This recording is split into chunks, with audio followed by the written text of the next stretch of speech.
welcome to my channel Soulful Cookbook. My name is Anusha Rao. Today we are going to prepare one of my favorite recipe, that is egg cheese appam.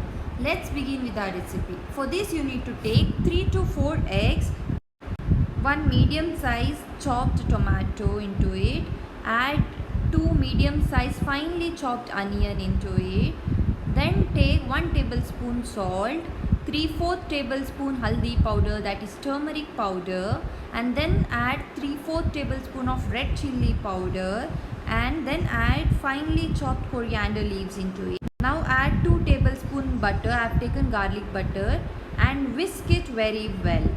Now take a appam pan. Now grease oil, ghee or butter evenly onto this appam pan. See that the tawa is not too hot. You can add 1.5 to 2 tablespoon of egg batter into this appam pan. You need to fill all these appam holes evenly and add some cheese, grated cheese on top of it. Now you need to add oregano and red chilli flakes on top of it. You need to cook each side for 1 to 2 minutes in a low to medium flame. Now flip each and every appams one by one. You can see the light golden brown which has been formed. This is how exactly it should look, and it tastes just delicious.